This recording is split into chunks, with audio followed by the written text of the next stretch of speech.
What's going on, everybody? Welcome back to Nintendo Land, and today we have even more Kirby from the Kirby and the Forgotten Land demo, because we have yet again another 15 facts about the demo that was still some new finds, and this will probably be the last one unless somebody was able to find 10 more crazy things that I missed from this small demo, because we have put together 15 new facts from the community of crazy new things that we could do in this game. It's just crazy how much stuff was jam-packed into this demo. I mean, seriously, at the end of the day, we're looking at almost 80 different facts from the demo alone, and there's still probably some out there that we're missing.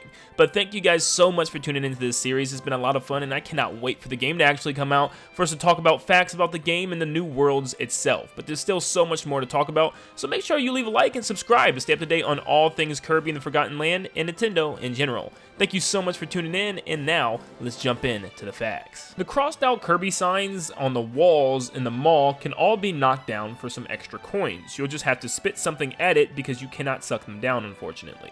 With the ice ability, if you spam B, you'll be able to do this free shield thing as you move and glide across the floor. This was actually brought from the classic Kirby's and brought back, and it's just a nice little callback to the past games. If you have it upgraded, you can even leave a trail of snowmen behind you when you do this. One thing that you might find difficult with this Kirby, since he's now in 3D, is he can't stay stationary facing one direction. Or can he? Well, he actually can. If you go to suck anything in, you can actually hold the guard button and move left and right, and Kirby will always face the direction that you want him to aim, which is really cool. And you can also blow ice facing that same direction as well, moving left and right. There are two enemies that sit below the escalators, and you can actually take them with you all the way to the boss and use them against Gormondo. Yes, it'll even show Kirby's Mouthful when Gormondo picks him up in order to move him. And you can also do this with a mouthful of stars during the battle, so it's not a big difference, but just the fact that you can carry these two enemies and attack him before he even really starts the battle is kind of crazy. When Kirby gains the cutter copy ability, he's not only able to attack with his cutter, but he's actually able to grab items and things from the stage and bring them back to him. He can do this with coins and even with health, which is really neat, and it's really cool, I guess, if something's far away and you don't feel like risking your life to go get it, you can just send your blade over to go grab that piece of cake. So there is a cool little trick that Kirby can do, which is his spot dodge, and we all know this, but did you know you can actually use this to get on higher platforms? It'll actually spot dodge higher for Kirby to reach higher areas, meaning that you don't really even have to jump half of the time in order to complete this. In fact, you can complete this whole entire demo without jumping at all. There's actually videos on YouTube of it, and one extremely hard trick to do in order to get up one area, but for the most part, all you have to do is this little spot dodge, and Kirby will get up in all the areas that you need him to.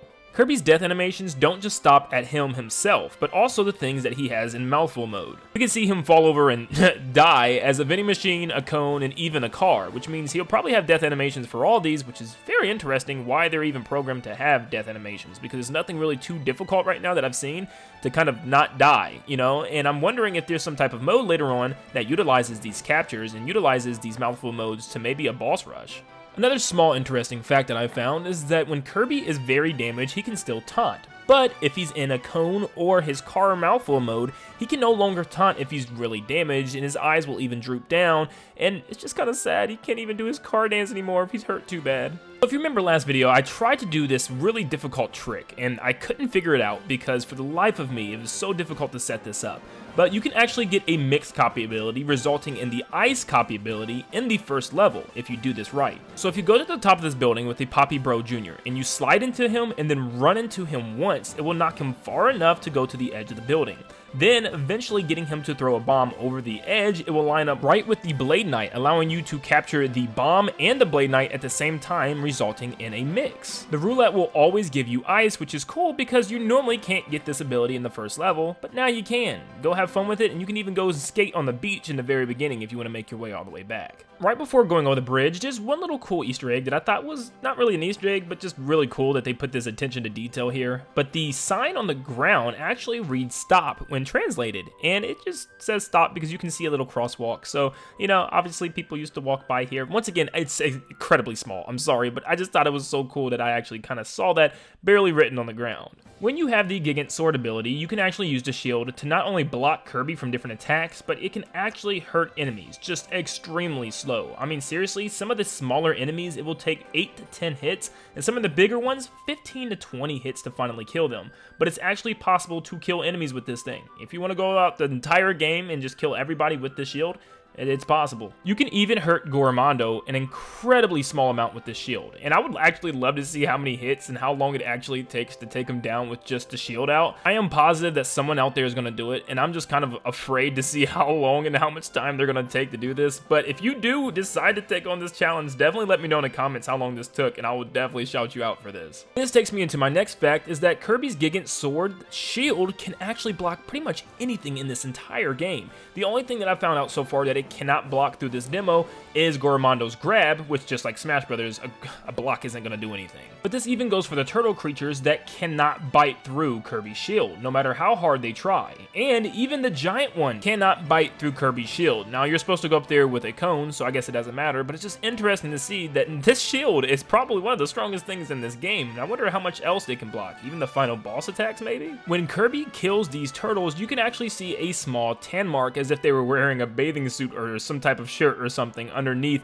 the shell, which is just a random building or structure. It's funny to see their actual skin for a second, and you might have to pause the game for a second to see it. Now, these last two are some cool cone tricks that you can actually do, and you can actually exploit the game a little bit. So this first one is you can actually take this cone and fight the mid-boss Wild Edge, but you have to position the cone in a very specific way. Jump up as Kirby, suck the cone up, jump again, and then dive up on the platform above. Now, it's going to take a couple of tries to get this perfectly right, because it definitely took me a couple tries, but eventually you'll be able to get onto the top and actually fight Wild Edge as Cone Mouth Kirby. Now, the thing with this is it's really interesting that Nintendo programmed the cone to actually work and damage this mini-boss, which tells me that maybe there's some type of extra mode later on that allows us to use Mouthful mode items to fight bosses or enemies, which will be tons of fun. And last but not least, there's a couple tricks that you can do in order to kill this giant turtle building a lot quicker. One is to damage boost real quick and make your way to the top of these pillars, and then you can actually crush him